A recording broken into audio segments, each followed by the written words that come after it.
Hitting the All go right. live button. This is I'm, it. I'm the same way. Pulling up the notes. Corley Moore, Firehouse Vigilance. It is weekly scrap number 148. My guest this evening is Todd Shepherd.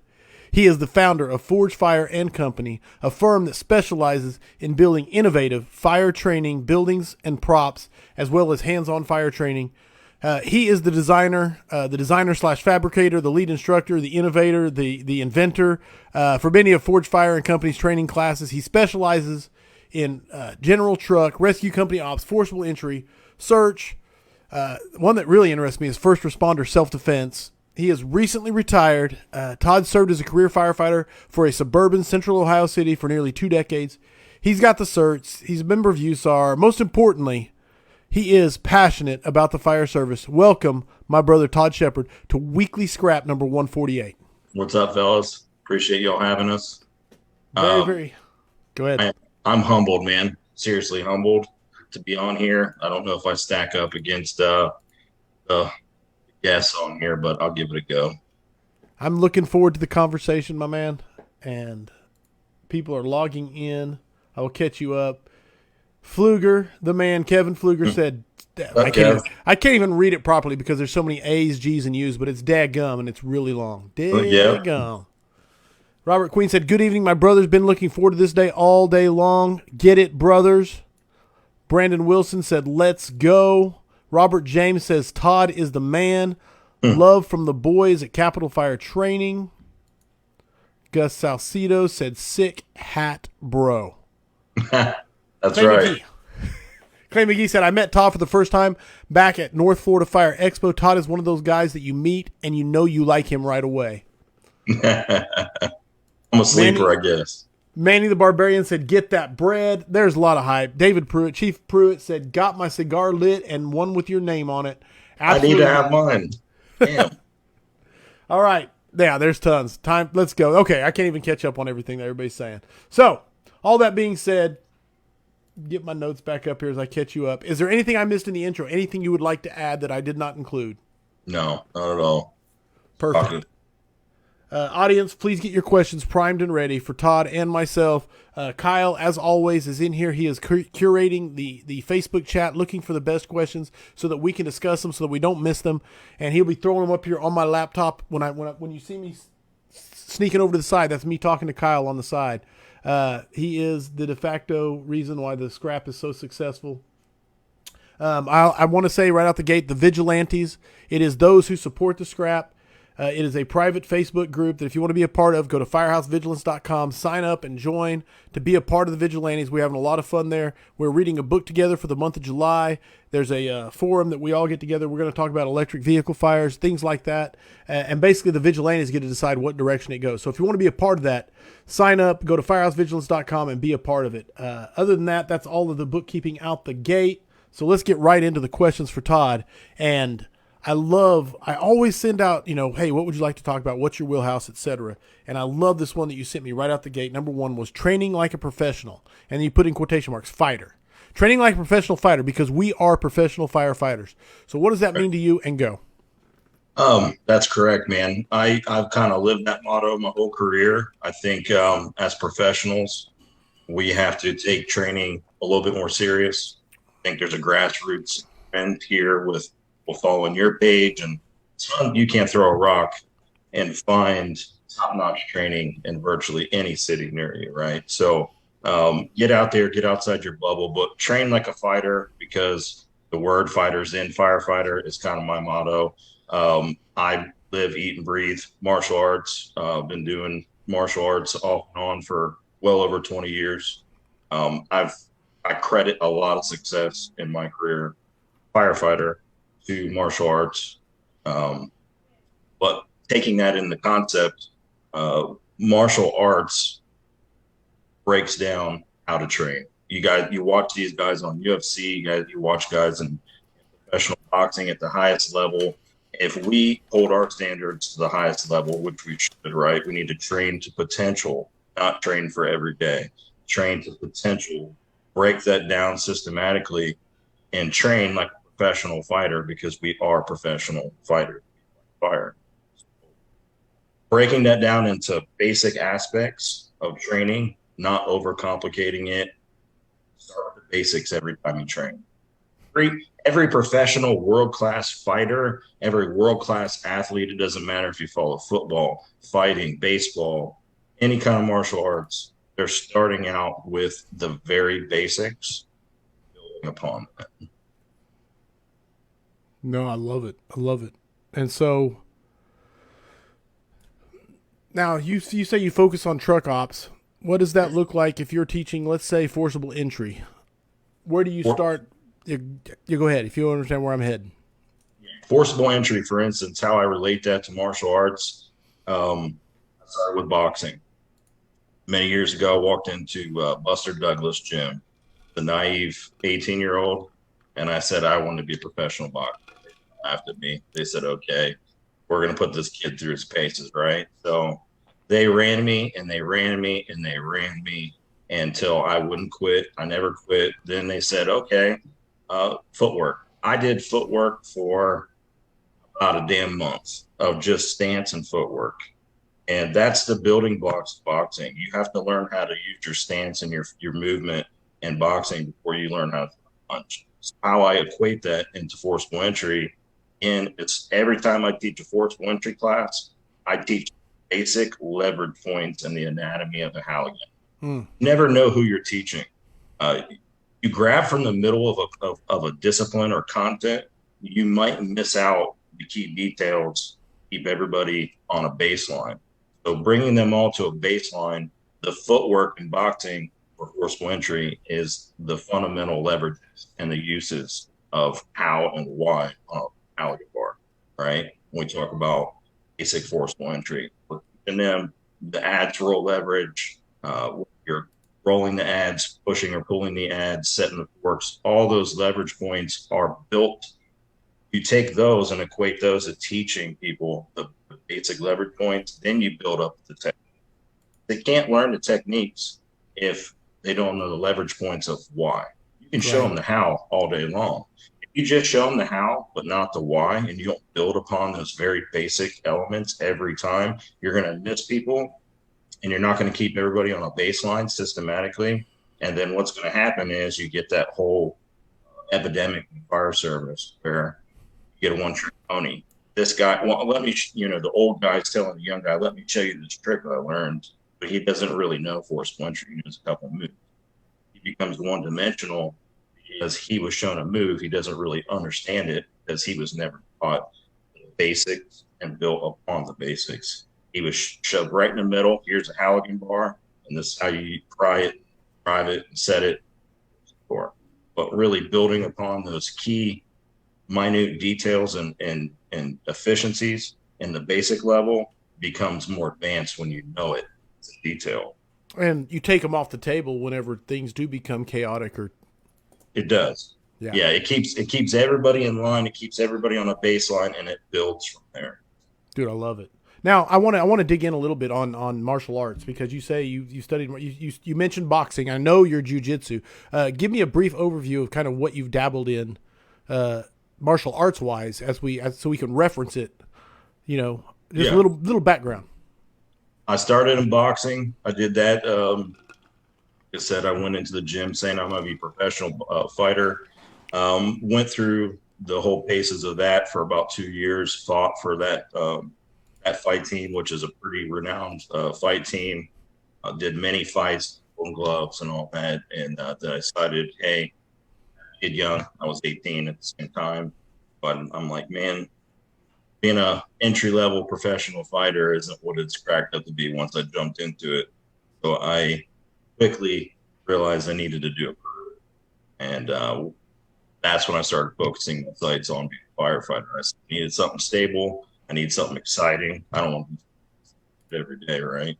Right. So I started really looking at being a firefighter, but I went from boxing, joined the fire academy, put everything on hold from the fire academy, went through that. When I got out of the fire academy, started looking at went back to looking at boxing, didn't find any boxing gyms. So, hey, I saw this UFC thing.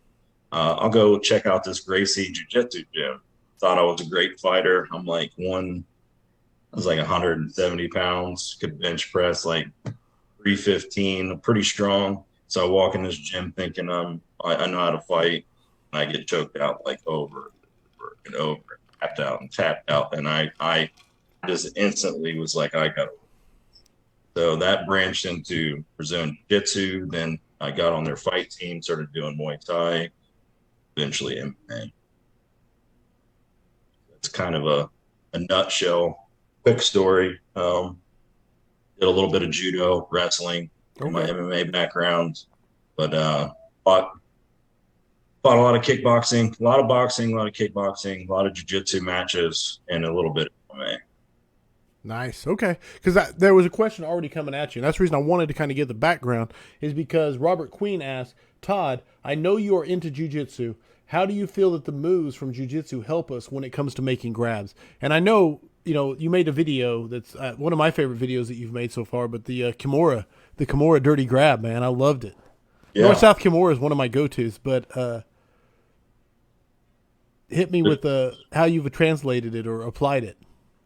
Yeah, it's I'm a Kimura junkie, and it's called a Kimura, it's called a figure four, arm lock, it's called a lot of things in wrestling and jiu-jitsu. But at the end of the day, you can hit that move from virtually any position in jiu-jitsu. So what I related it to once I started doing a lot of fire training and going to classes and victim removal, I was in a jiu-jitsu class years ago, and we were going over self-defense, and I had a hit his name. I wish I could remember it. It was a guy from Texas, and he showed us some stuff that was like, and it was like, hey, jiu-jitsu is the general art, but keep this in mind. If you can't tap a person with a Kimura, you can just stand up and drag them against the wall and beat the shit out.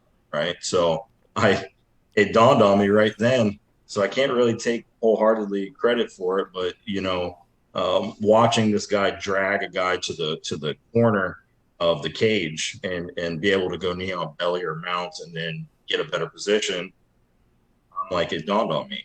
Well, I could drag somebody like that in a fire, right? And we had a fire recent to that timing where we had a heavy hoarding situation. Good friends of mine on my crew went in, put the fire out, found the victim, unclothed, wet, heavy hoarding conditions, the worst hoarding conditions I've ever seen. And two studs, Chad and Jeff, I've had the privilege of working my career with that I look up to. Um, they they admittedly struggled with what we had been taught previously, victim removal with Right. webbing. Right. They enforced some webbing and didn't work as well as they thought. And of course, the situation's going to uh, compound that. So I went to the drawing board. We went to the drawing board and started to come up with different avenues of how to get people out on the same timeline. All these dirty drags started coming out past few years. So I've kind of employed that in my teaching with victim removal, was just thinking outside the box, thinking about what kind of conditions you're working in. We're not always working in a pristine, open, fire training building. Right. So we have to think past that. We have to think about dragging people different ways.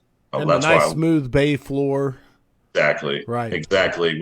Without carpet, without shit in your way, without heavy furniture. You've got small houses. You've got people that pack furniture, and we'll have multiple kids with lots of toys, carpet, everything. And then you've got the hoarding situations. So I mean, in my opinion, a small house with high contents, even though they're not really hoarding, is a hoarding situation for us, right? Right. Find you into a tight area. If you don't have the ability to crawl all the way around this person or maneuver this person the right angle to do, say, a cross ankle drag, you're left with dragging them how you're presented, right? When you find them in a tight confining area, if you're presented with a head first presentation with their head to you and you have nowhere else to go, it's a great avenue to use that Kimura drag. Quick, and it's just down and dirty. I mean, it works very well. Nice. All right. Basics and fundamentals lead to better movements in advanced topics. That comes from Michael Asom. Shane Bentley said basics are bougie. Go Randy. You have to tell me the story on Randy, but solid dude from Jared Van Eck. That's a solid dude saying solid dude. The experienced needs to hear the basics just as much as the new guy. It's easier to forget than to learn the first time. That comes from Tony Nunez. That's the issue with training today. People are more worried about showing how to do things versus teaching someone why we do things. And that comes from Ethan Lassiter. Sorry, that's a Ethan. great comment. Yeah, very great comment. Beautiful, Absolutely. man. I was going to say, loyalty is spelled Shepherd. Shepherd. So there you go. It comes from Shane Bentley. Yeah, my brother. No Got a lot of doubt. guys, a lot of great guys chiming in, man, from the beginning. I can't say hey to everybody, but what's up, fellas? Take further note on what they just said about basics. It's if you equate that to kind of how we started this conversation with world champions of any sport or fighting, not a fan of him, but you can't really exclude his accomplishments. Floyd Mayweather Jr. boxing, right? Right. Or any other world champion fighter that's held the title that long, and whether it's MMA, every time they walk in the gym, every single workout, they start out with footwork, they start out with shadow boxing, they start out with basics of any technique to work with. That's what we need to do as firefighters. We need to break down the minute details of basic fundamentals, whatever discipline we're training in. It doesn't matter if it's forcible entry, search, ventilation, stretching hose, and we need to understand why. Just wait, compound the how. If we don't understand the why when we're doing the how, we're not free thinking. Then we can't pivot. We can't pivot. If there's a problem, or if there's a situation that we can't account for every situation. Not every situation is the same. So we limit our ability to free think and pivot if we cannot understand. No, I love it, dude. Absolutely.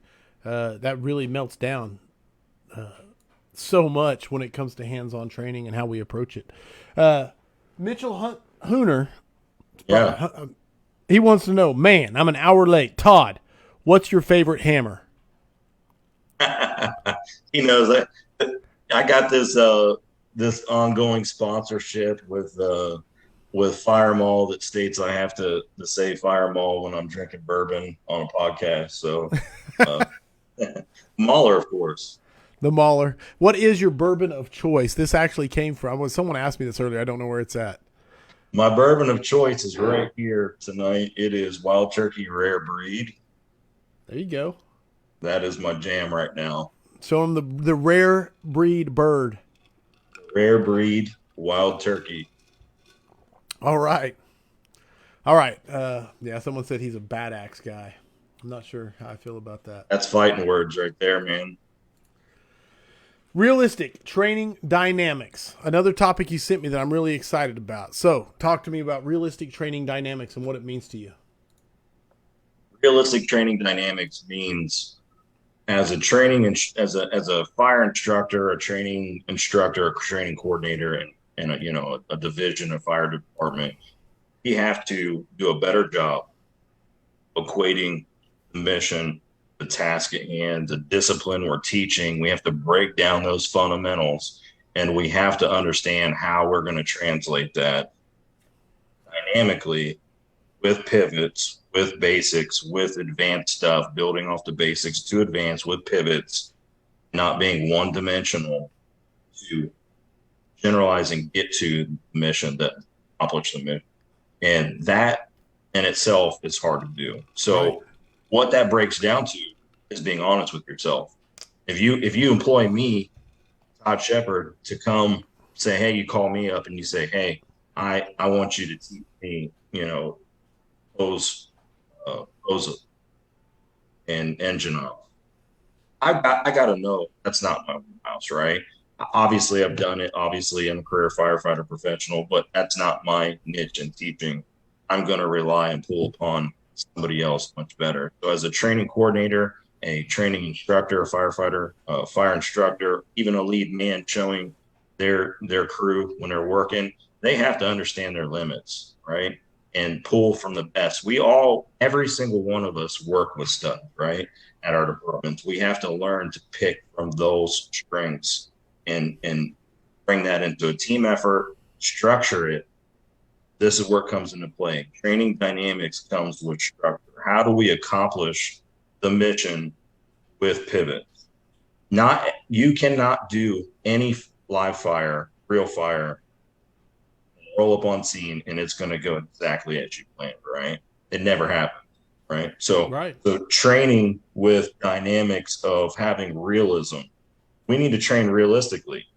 We need to, bring in furniture and clothes and trash and contents and live people to some extent under safety with NFPA into live fire training. We need to understand the tasks at hand, disciplines. We need to break each discipline down to accomplish that mission. And then we need to throw in some pivots. We need to throw in different scenarios where we change up and get that free thinking going and understand that we're teaching why with how and build upon those basics. Once you build upon those basics, create that dynamic atmosphere with realism and not sterile environments, nothing in them,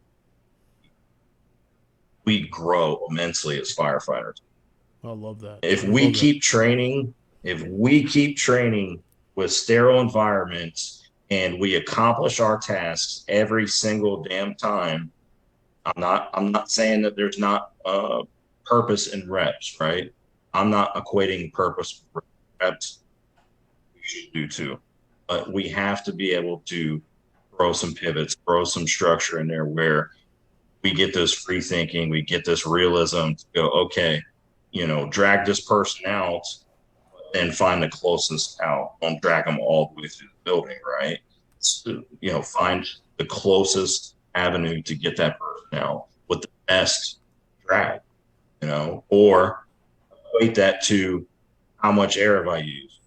How much energy have I used? Right. Did I find them by myself, right? Depending on staffing and learn to pivot and say, I found them. You radio that. I have a victim. I'm not Superman. I am low on air. I need more companies to come in. That's where I'm at. I'm going to get them to the window if I can, and not try to do everything. Those are situations where we really grow as firemen. We need to take into account what we're least good at. Opinion. We're all very good at different pitches, right? But we're only as good as our weaknesses. So if we always train on the basics of what we're good at and build on some weaknesses, we're going to grow that much. But at the end of the day, we're only as good as our weaknesses. I like it. I like the mantra of the basics too, man, because it's repeated throughout. And when you say pivot, just for everybody listening, when you say pivot, you're talking curveballs, something that makes you have to reevaluate where you're at in the current scenario and make an adjustment. Yes. Absolutely, yeah. And in the fighting world, me and you can fight, and you know how to throw a punch. I know how to throw a punch. You know how to do it too, and work submissions, and I do. If we just go head to head like this, it's rock'em sock'em robot. So the equation is a pivot is a alternate move to create a dynamic angle to go a different direction. Go with the least resistance if you can see that, or think ahead with planning. So that pivot means a lot when you come to this and you can't get anywhere. Most firemen, what happens, we all know this, we're stubborn, we're alpha males. 99% of this career is. So what happens? We hit a roadblock, we do this, and we want to go through this, right? Right. And we typically we don't have the ability to pivot, and then we're like, oh, stronger, I'm going to go harder instead of pivoting and go the least direction. And what that ends up usually happening is frustration. When we get frustrated, we stop thinking clearly. Nice. Dude, that's beautiful, man. I got to read this. This comes from Justin Fraze, my man, down in Texas. He said, sterile environments plus low stress plus zero realism equals unadaptable firefighters, which I think is just a beautiful quote based on what you just said, man. There you go, Justin. Good one.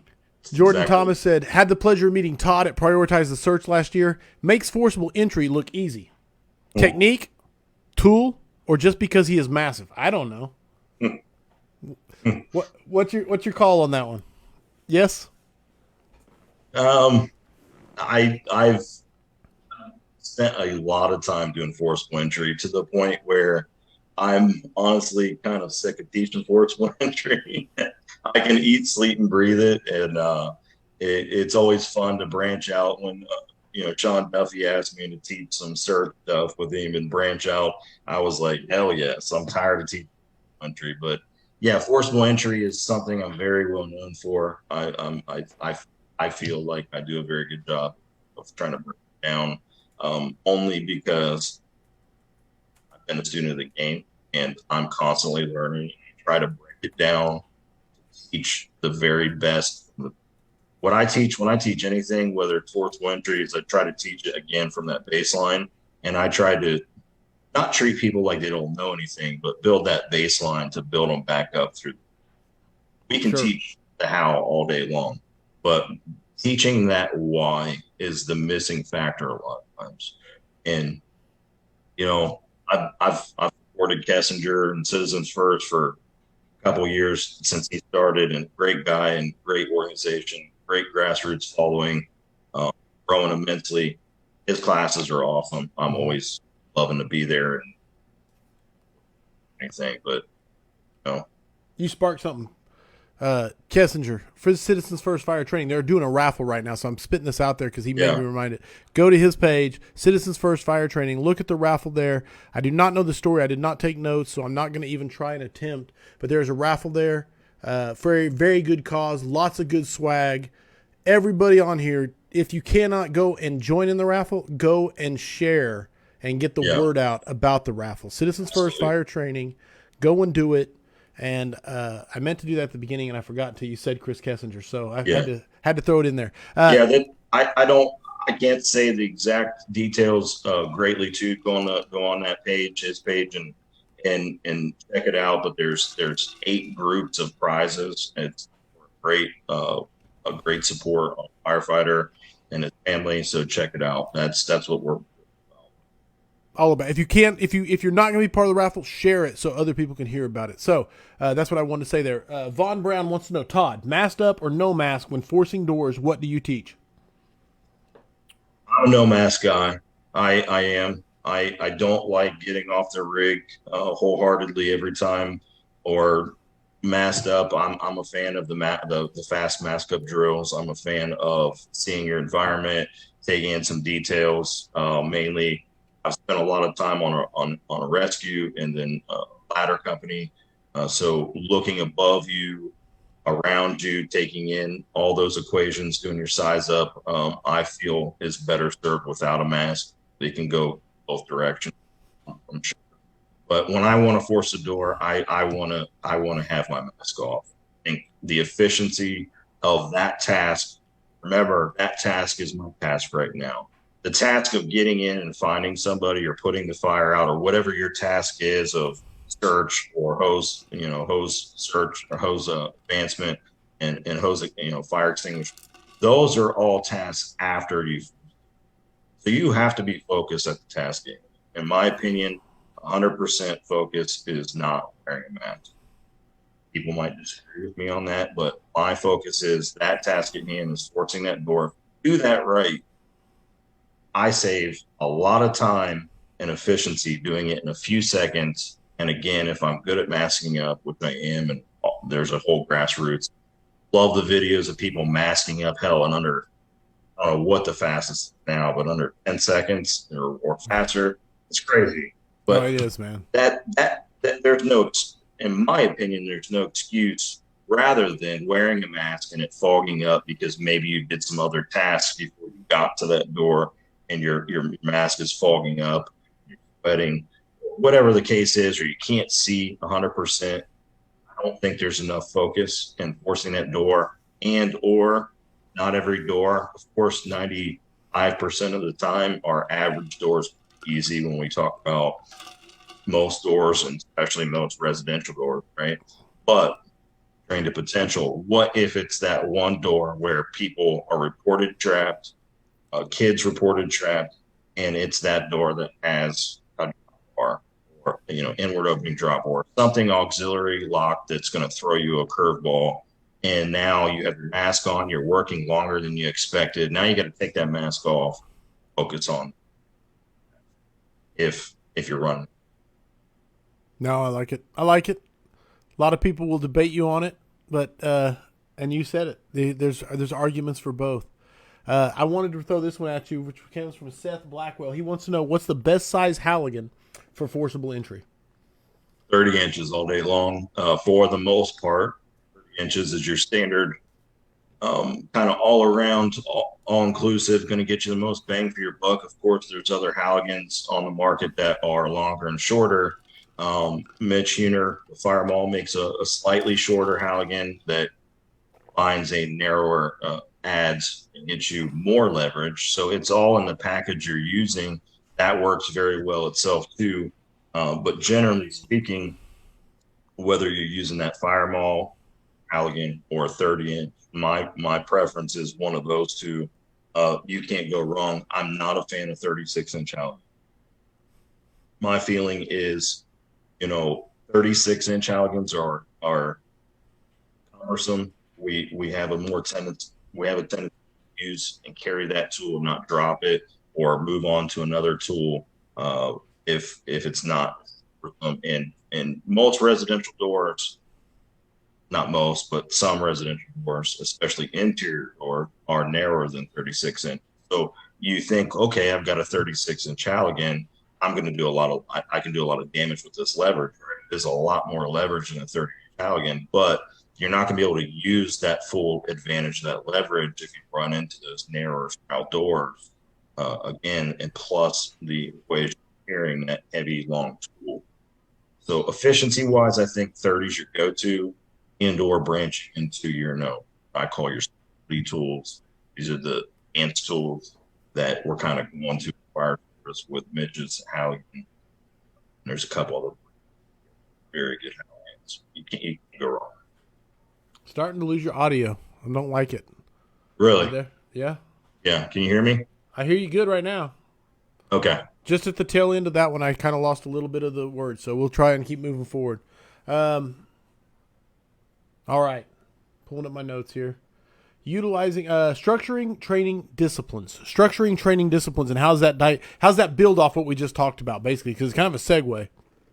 Yeah, structuring training disciplines. As fire training coordinators, as fire training, officers in a fire department, or us fire instructors, we need to be honest with ourselves. We need to get out there and go to the very best classes. We need to understand our strengths and weaknesses. Just because you're a fire instructor doesn't mean you need to be teaching a specific topic, right? So we have state-run fire colleges, state-run fire academies. We have other training academies out there where they're just scheduling people based on bodies, and that person gets thrown into teaching something because that's what's on the schedule, and that's what they're equating their to. Well, we're good because we've got Joe Schmo teaching whatever it is, victim or search. Doesn't mean that person, because they're a higher instructor, is good at teaching that topic. We have to hold ourselves at a higher standard. We have to pull upon the very best to be the very best. You don't want, somebody that's an amateur at a specific topic teaching somebody who's going to come in, find your, right? You have a fire. We need to really focus on who is the very best, build upon that teaching, structure those dynamics like I talked about earlier with focusing on the basics, focus on the mission. Oftentimes we get overcomplicated with our training, right? We don't focus on the basics, or we think this new trick or this new thing, or if we do this fancy whatever it is, absolutely, we're gonna get success. But really, at the end of the day, it's about the mission. The mission is about life safety. It doesn't fucking matter what we're doing if we focus on that mission right there. life saving, right? Find those people in a real fire, help those people in a real emergency situation. Everything else gets better. We do that right. If we do that right. And in my opinion, if we keep that basic and build upon those basics and do those efficiencies clear and concise, not overcomplicate, have a lot of success. Usually, oftentimes, we hit roadblocks and we become unsuccessful and we overcomplicate and we miss the focus on either the mission or the task. Overcomplicate. Now, breaking that down into dynamics as a training instructor, and we have to build programs where we're teaching fundamentals that are built just like we do jiu-jitsu. In jiu-jitsu, if you go to a jiu-jitsu class, you know this, do jiu-jitsu. If we go to jiu-jitsu class, they teach a topic, and that is a submission, an escape, and a reverse, right? Those are three pivots. And then the next time you come to class, the very next class is built upon the next series built off of that series. Okay? So they're all chainable techniques. If we share that in the fire service and grab upon that, and we start taking any discipline you're teaching, it can be auto extrication, it can be post stretching, whatever it is. If we start building chainable techniques and we start from the very basics and always build upon it and chain the next series and chain the next series, we become a highly proficient, highly adaptable, rethinking firefighter. Love that, man. I love the three thinking part. It's becoming so robotic in some of our training. And I'm not saying this from, that might piss a lot of people off, but as a general rule of thumb, if you're not going to some of the higher in classes, the high, nationally recognized instructor classes, or there's some good fire instructors at fire departments that are doing it well, but the average fire department is busy. So when you guys are at lunch and you want to say, let's go do training, and you're at lunch and you're like, okay, after lunch, let's just go do this training. And somebody picks a topic. Okay, we're sitting there eating our BLT sandwiches, right? Tater tots.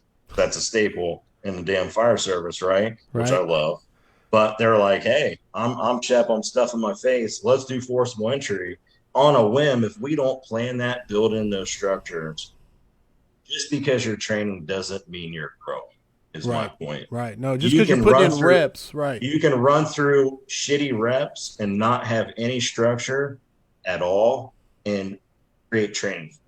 Training scars are hard to get rid of. They are hard to get rid of. And a lot of fire departments been susceptible to it. Everybody's susceptible to it, is those training scars. It's that lack of structure. It's that let's go train, let's feel like we're doing something, but then we're taking runs and we come back and we just go right back to it, but there's no structure. And at the end of the day, you start losing focus on that mission, right? And you start losing focus on those basics. And then somebody says, hey, let's do this and let's do this. And then we go down a rabbit hole of a bunch of shit, right? So just because we train doesn't mean we did anything. In fact, sometimes crappy, shitty training makes us worse. Right. No, I love that. I just read Peak, the Science of Expertise, I think is, I'm quoting, but it fascinated me, the deliberate practice. It talked about deliberate practice, and it really made a really good analogy of when you first start driving a car, you're all like super tense. Everything you do, that unconscious or that conscious incompetence where you're like, okay, I got to hit the blinker now. You know what I'm saying? And then you get to a point after you've driven for a couple months where you're just, you're driving home and you don't even remember driving, making any decisions. But just because you're doing that every day doesn't mean you're getting better at driving. Absolutely. And it was really cool, eye-opening things. Like, unless you're deliberately trying to get better, reps does not make you better unless you are putting in reps to get better. And to kind of add to what you're saying, that's at a conscious level. We have to be conscious at a conscious level of our training. We do a lot of things on autopilot because we're deprived, taking a lot of runs. Whatever the case is, complacent. Yeah, whatever it is. Yes. Yeah, whatever it is, there's a lot of stressors, and personal lives, all that shit compounds. And then you're at the firehouse and, you know, you're doing training that has no structure and it's on an unconscious level. You're just going through the motions. And just because you stamp that and check mark that for the day doesn't mean you got better at all. Right. No, 100%. You have to establish benchmarks.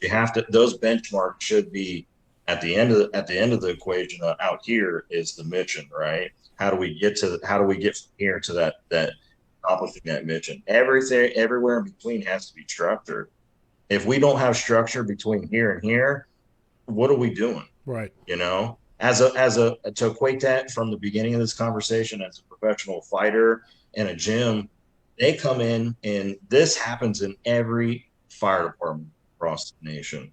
Our training becomes this. We think if we break down when I do classes, more fire. We want more fire. We want more reps, right? That's the often the most answered answer on our evals is we want more reps, we want more live fire, we want more all-encompassing evolution. But what happens is all-encompassing evolutions, live fire, and putting multiple disciplines together creates a firefighter or a fighter to be sloppy in the best way. Sloppy because you're not breaking down each discipline. Are there times where you need to put everything together? Absolutely. But as a professional fighter, they go in the gym and they do footwork, then they do shadow boxing, then they do sparring. So that all-encompassing live fire training that we're doing is sparring, right? It has to be done under specific guidance with specific tasks and accomplishments at hand. When you spar in real fighting as a professional, you're not sparring to win. You have goals you're accomplishing. Those goals can be defense, they can be offense, they can be specific discipline items that are breaking down those minute efficiencies and the basics.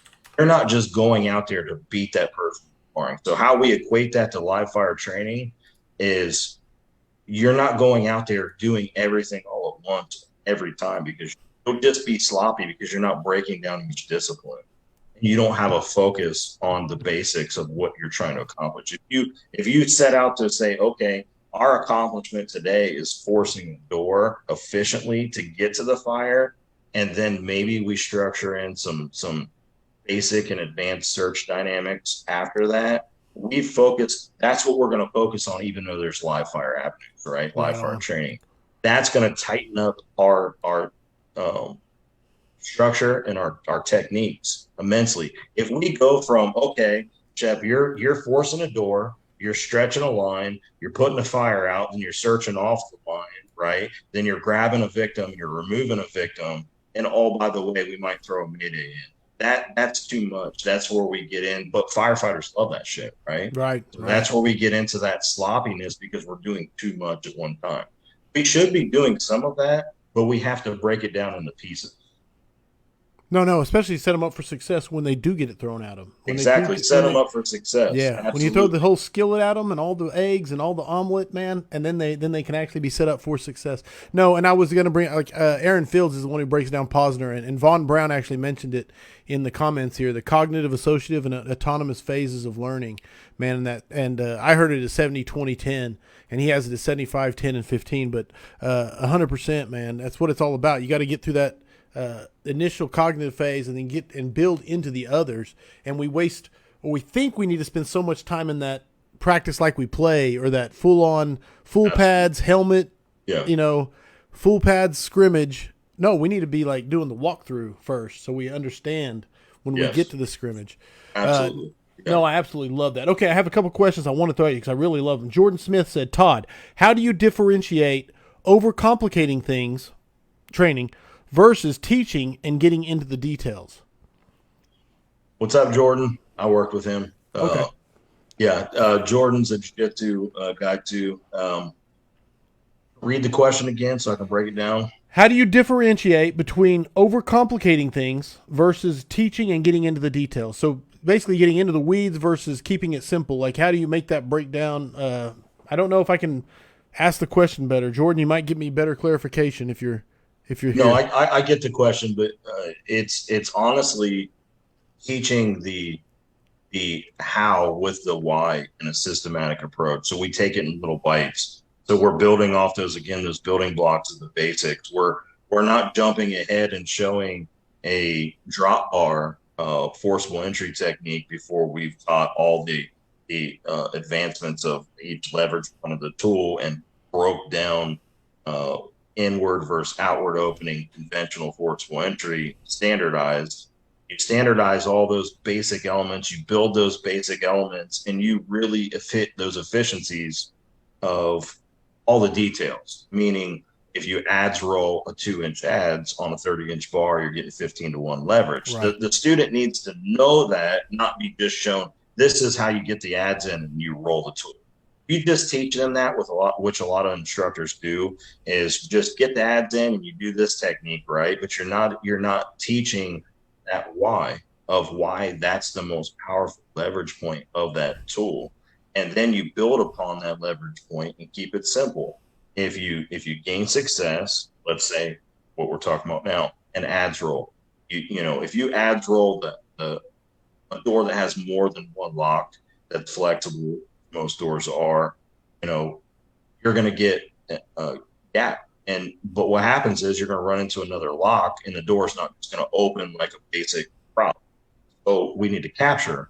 We teach them capture and chase the most dominant lock still holding on. Now we've accomplished our task of beating that initial lock. So let's focus on reading the door and reading that lock, and now capture and do the same technique again closer to the next lock. Now we capture again if we don't get full success, and maybe we do a pivot and go to fourth pin, whatever the case is on that situation. But we're building on, those are very basic techniques. Right. Nothing mind blowing there, right? But what is happening is when you take somebody and you give them a forcible entry door, whether it's a real door or training door, and it doesn't just blast open with every single rep, right? Now you're building upon the basics, but getting into advanced techniques, getting into that advanced level of chasing locks. And okay, this is that problem solving that's happening with forcible entry, reading into that and accomplishing that goal. But they're still all basic techniques that are chainable, like we talked about earlier. You're just chaining basic techniques. Dude, I love it because it's the repetitiveness of this is beautiful in its simplicity, but also in its complexity. But it also becomes advanced. Yes. Because you're doing it at a high efficiency and reading that door. And if we give a training door to a training company and it's locked high, medium, and low, and a drop bar, and the beauty of watching basic techniques work systematically through that problem solving to accomplish an advanced task is the beauty in the farm, right? And that kind of breaks down his question, is teaching the basics, giving them the information they need to know without jumping to the next information before they know. Right. And because the basics scale. Exactly. You got to scale it. Yeah. You got to be able to scale your teaching to multiples. If you can't teach everybody, then you're going to lose half the class, because not everybody's on the same level. You're going to have guys up here. You're going to have guys here. The average fireman is in the middle, right? And then you got, depending on the topic, and then you've got some guys up here, and a lot of them maybe are down here in that discipline of whatever you're teaching. Well, when you start here, you just lost everybody down here, right? You can never get them up. You'll never get them because you didn't bring it back down here. And it's not a long process to do. You're just starting out right here quickly, give them some of those basics, and then you build them quickly right up to the top. I love it, man. Good stuff, man. This other one, Tom Hollick's throwing this at you. He said, Todd, how do we get away from this concept with academies that are for profit? How do we get to the point of teaching the correct way where we aren't reteaching them straight out of the academies? for-profit academies. That's a touchy question because they're obviously everywhere. And, you know, what I would say to that is there's a stone's throw virtually any class you want to go to, right? You don't have to go to that academy. Okay. Now, if you're at that academy as an instructor, uh, you know, I've left academies that I've worked for, you know, for moral reasons, kind of regarding that. So if we're only teaching what the textbooks are telling us, and we don't have any free thinking or any professionalism to say, hey, this is this is the content we obviously teach.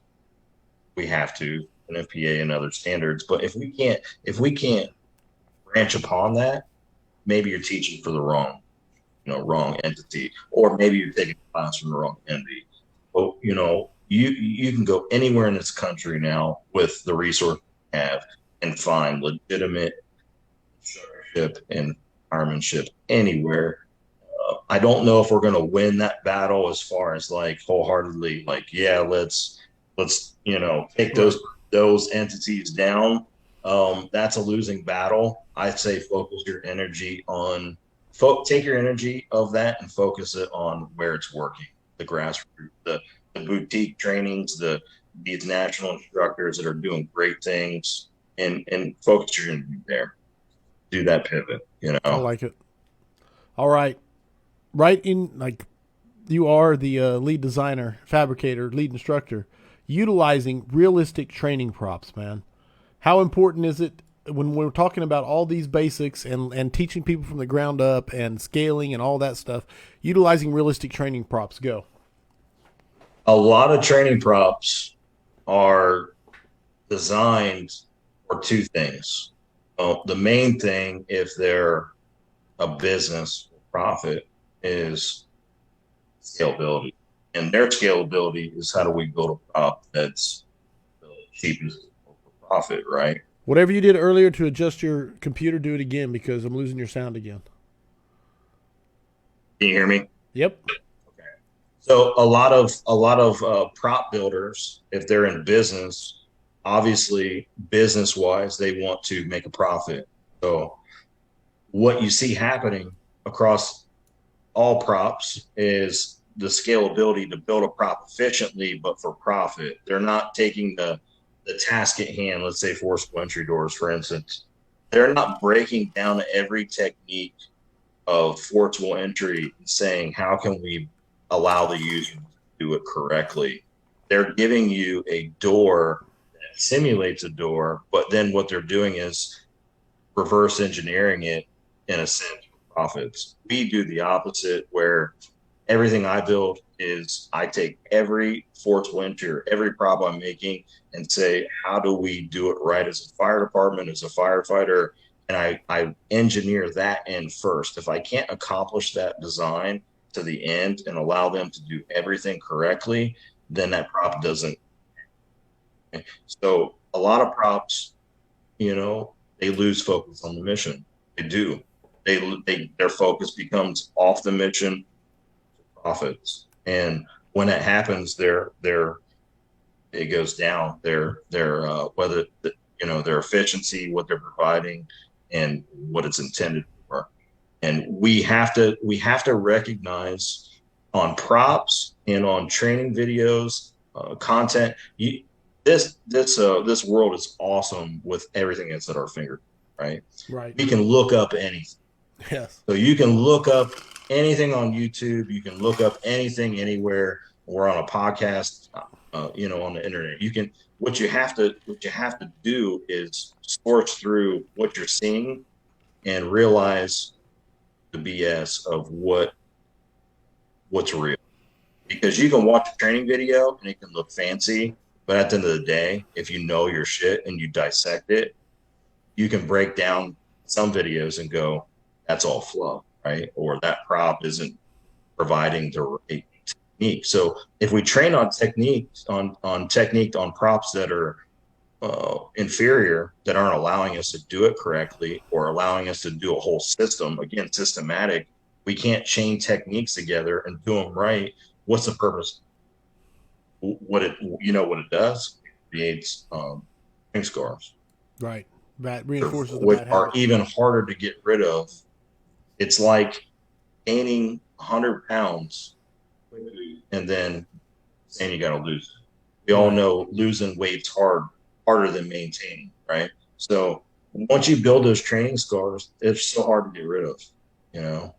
So looking at a training prop, using a training prop, shopping for a training prop, I'm not on here. Honestly, I'm not that guy of my stuff. Look at training props, a lot of great ones out there, a lot of bad ones. Look at the overall mission. Does it allow you to do things correctly? Break down what you're buying it for, whether it's a vent prop, whether it's a training building. Is a training building you're buying have a realistic layout? If it doesn't have a realistic layout, then why are you buying it? It doesn't allow you to do force a door correctly, and you've got to do this other prop, do this motion to do, you know what I mean? There's props that are like, oh, you can't do this on this prop, but by this other prop, you do this motion here. You can't do it over here to force a door. What's the purpose? Right. I love it, man. Love the way to evaluate. Career development without promotion. So is this Yeah. about becoming the senior man? Is that what you're talking about here, or what are you saying? Both. It is. It's a little bit of everything. Okay. I built my career on never being promoted. Never had any. Certainly, this is not an attack on officers at all. You're an officer. A lot of people watching are. My opinion of this is that whole just because you're eligible to apply and test for promotion doesn't mean. Now, again, it goes back to the conversation earlier with any of your weaknesses. I hate paperwork. I'm not a paperwork dude. I'm not your dude with that, right? So I was perfectly happy with riding back step on truck and doing regular shit. So I understood that. That's my wheelhouse. I think a lot of guys lose focus of that, and there's a lot of great guys that are officers. I've had the privilege of working for some really good officers and some really great with some really great guys and some really great officers, and I've had the privilege of the opposite. And every person in the fire service can say the same thing. Right. And that focus becomes, hey, whatever that is at your fire department. Oh, I have 5 years. I can test for lieutenant. Doesn't mean you should test for lieutenant. If we're holding our standards high, you kind of have to look in the mirror, say, should I be a lieutenant? Can I be a lieutenant? Can I do X, Y, and Z efficiently and lead guys? Do I know my job? And at the end of the day, promotion is about the mission and not about college degrees, not about this white collar movement. A lot of fire departments, Right. collar job. And if you can't do the job good, if you cannot lead men and do the job good, you shouldn't be. Period. That pisses. No, it's fair. That's very, very fair. All right. Daniel Nelms, one of the Nelms brothers, asks, what's the next prop you've got coming, Shep? The Alpha Door is one of the best on the market. The Apex prop looks stellar. What's coming next? What's up, Daniel? Good buddy of mine. We have a we just brought out our Apex roof cut prop. That's a new one. It's pretty popular. It's starting to take off. That's a roof prop that goes from flat to anywhere in between, all the way to 16-12 pitch. It also, when it's flat, it becomes a roof system. You can attach a window to door conversion prop on it. So now you can work window to door conversion with floor cutouts for grade rescue. Then when you take that off, it's a roof cut prop. It's modular. All of our stuff is where I think we're the innovators of that market. We have a modular breakdownable hose bed prop coming out soon. That's another one. And then, of course, our ongoing training buildings that we're building all over the country. Those are modular. Those are really I'm not on here to really Do your computer one more time because I'm losing your voice again. I don't know what's doing it, but I don't know either because I'm not moving. every time you adjust, it works again for a little bit. So You said I was one of the easiest sound setups, and here I am screwing it up. I got one coming at you from Kyrom. Kyle Romiga says, "How much does the Alpha Door cost?" I don't know if that's an easy answer or not, and I don't even know if you want to touch it, but I'm still throwing it at you. You know, I always it's weird. I typically used to tread lightly on pricing. I don't know why. I'm not a sales guy. I'm not a Right? guy on here pitching my shit. Um, the Alpha Door, it can range from 8,700 to 11,500. I think it's comparable in the market. Again, that's I highly respect Kyle. Great question, but I'm not. Fair enough. No, but it's a good. He sent it, and I want to know. He said, "Where can we get it?" Obviously, Yeah, Forge Fire and Company. Yes. yeah. Contact me. We have distributors being set up right now as we speak for regions because it's popular. So get a hold of me and I get you in the market with reps to take care of it. Nice. Perfect. All right. I always like to throw book or books that you think firefighters should be reading. So, Mm-hmm. Well, um, my wife's an avid reader. She reads 100 books a year or more. I am not. I'm the opposite of that. Uh, but a couple books I do read, which I've read this one twice, and I'm still learning from it. Is and every time I read it, say it again. Extreme Ownership. Okay. I've Okay. read it. I've read it twice. Extreme Ownership, and every time I read it, I've read it twice, and I still can't comprehend all of it as far as how in depth it is and how mind blowing it is for me. I know it's cliche. It's been around, and a lot of people have been pushing it and referencing it. I wish I had something more exotic, but you can't go wrong with Jocko Willink. And It was solid. Very solid. no, it's solid. He's the one I who got me into jiu-jitsu, actually. It is Yeah. a lot of people, you know. Couple things I really took from it was I got my notes here. I'm looking at Go. there's no bad teams. There's only bad leaders. Mm-hmm. Prioritize and execute. Yes. And then also, which is a lot of what we talked about today on this podcast. And then discipline equals freedom. Mm-hmm. I've lived my life regarding that. I've worked many shitty jobs as a fireman. I've worked my ass off as a fireman. I've worked my ass off to get where I'm at. And honestly, I can equate that and resonate with disciplining. You know, I was the guy that was getting up, working out at 3:45 a.m. Did that for years. And I've kind of lived by a lot of the things he wrote, so it resonated with me. And then obviously he's a much smarter guy than me to break it all down. But highly recommend that book if you haven't read it. I'm sure most people won't. Dude, I love the book. It's my number one. Whenever anybody asks me, if I'm going to read one leadership book, what is it? And I always tell them Extreme Ownership. Not because I think it's the best, but if you're just going to read one, I think it has the best principles that apply if you're just going to read one. I really, really love the book, man. So I love that answer. Okay, here we go. We have a thing we do on the weekly scrap. It is the 5 questions for firefighters, which is now the next 5 questions for firefighters, which will soon probably become the I don't know what. But, Todd Shepherd, are you ready for the next 5 questions for firefighters? Absolutely. The answers are completely arbitrary. There is no right or wrong. The points are, well, the points are what they are. So, 100%. Here we go. Question number 1. Those are my favorite questions. And the audience has to help me score, so I count on them to say whether it's max points or not. What single characteristic makes the difference between a run-of-the-mill firefighter and the top-tier, go-to, badass firefighter? I couldn't single it down to one, but there's two for me that resonate with me. Drive and consistency.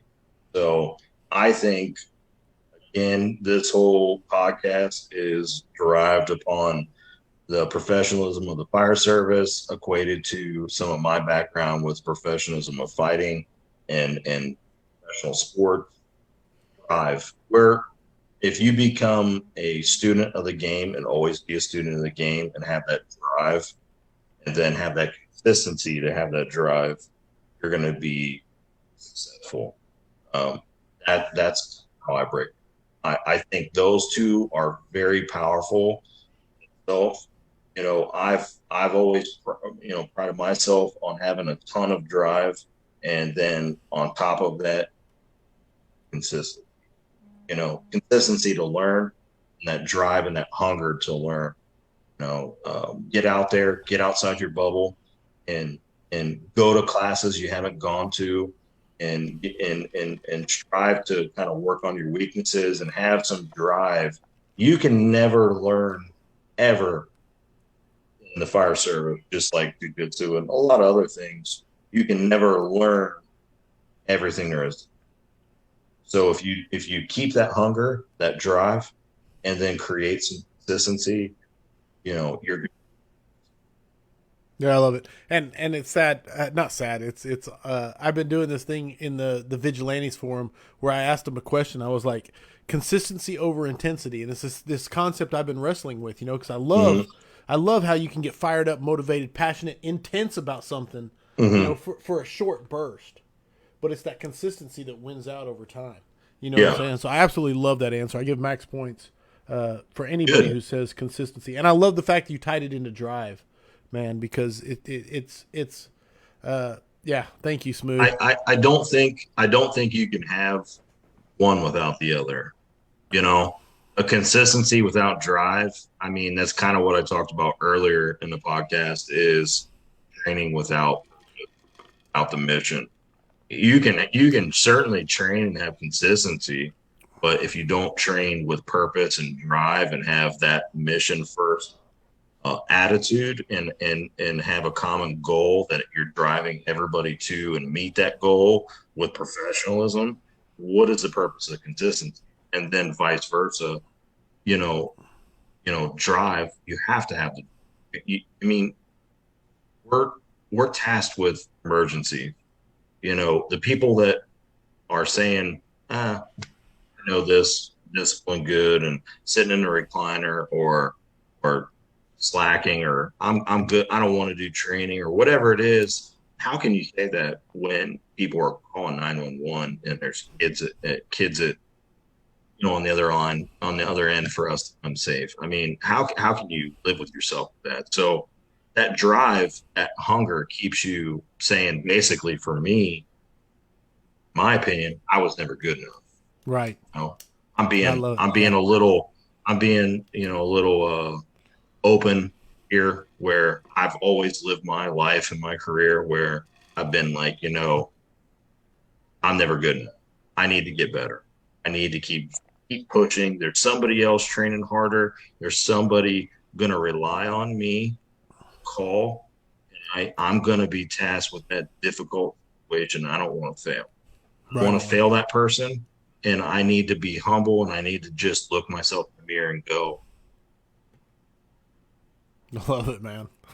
Number 2, if you could go back in time and give yourself one piece of advice as a rookie, what would it be? Honestly, for me, there's a lot of ways I can go with this question. It's a difficult one. I think listen to the older guys, the positive ones, and work smarter, not harder. For me, that's my personal situation. And I mean, the positive ones, there's a lot of older guys out there. Every fire department has those angry guys, like positive ones that were trying to give you advice when you first started as a rookie, and you're super young and dumb, and you're like, whatever, old guy, I got whatever, it, right? buddy. Yeah. I'm gonna keep lifting more weights, and blah blah blah. I'll get it, right? But like, then these same guys that are 40, 50 years old at the time, and I'm 25 years old, are getting a better time on me on my physical ability test.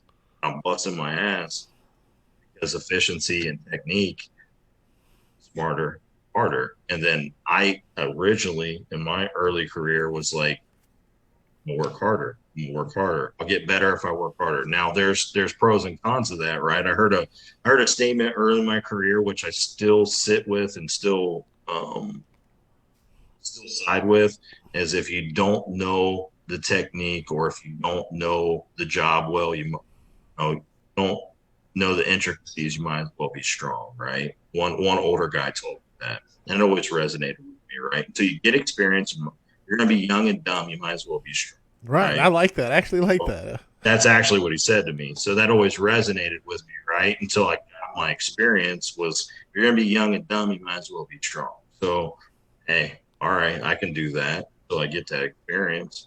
So And the cool part that, is once you actually get that experience and get a little bit of the smarts, yeah, strong still doesn't hurt. You know. it doesn't hurt. It's Yeah. just what happens is once you get strong, you got to learn to tone it down and work on technique and work on efficiencies and being smart, working smarter and creating that technique. And I kind of struggled initially early in my career. No, and I think a lot of people when they hear work harder or work smarter, not harder, they think be lazy, don't work hard. Yeah. But they're missing the point of work at the beginning. Mhm. It's work smarter, not harder. You can't throw out the work. You gotta put in the work. Yeah, Yeah, it's that whole consistency thing of dude, I love the it. question Again, before. you tied You right got into the first one, so you get max points on number absolutely. two. Yeah. What is your? We talked a lot about forcible entry, so I'm anxious to see what your answer is. But what is your favorite training drill? Honestly, it's surprisingly not forcible entry, Okay. even though it's on the top of the list and would have been a couple of years ago. And I love forcible entry, all things thereof. But victim removal and firefighter survival and RIT are my jam, man. I think in the fire service, if anything goes wrong, if anything were to go wrong, goes wrong, and at the end of the day, our biggest you know, fear is trying to save ourselves, save our own, or that happening in training to potential. So I'm always open-minded in training to getting people out. That mission first of getting that life safe, getting people out, getting myself out, getting other firefighters out in those scenarios. I think there hasn't been a ton of experience with a lot of people this realm because it's so far and few between. There's a Right. lot of things going now that are really changing the game with statistics and people tracking and our crabs and efficiencies on that. That's great. Then firefighter survival and rescue, we all learn from that. But that's a very touchy situation for a lot of fire departments. And it's a very task heavy, and I don't think a lot of fire departments would be successful in their current training doing that real situation. Right. What I do is I feel like, and I put myself in that group. So I've never been tapped. I train heavy on because I don't want to happen. I don't want that to happen, and I can't. So I think, you know, that's my favorite, my opinion. I really focus on that heavily. It's one of my passions. I love it. One of my mentors, he's retired from CFD, JD Vastbinder from Columbus Fire Department. He told me one time, and it resonated with me. Uh, he's had one of the few live fire rescues from one of his guys that went down in a basement fire. They rescued him. He lived. A great story. He told me, if a fire instructor tells you do it this way every time, it's going to work every time this way. Punch him in the face. Leave. Now, uh, it's funny, Right. and He's making his point.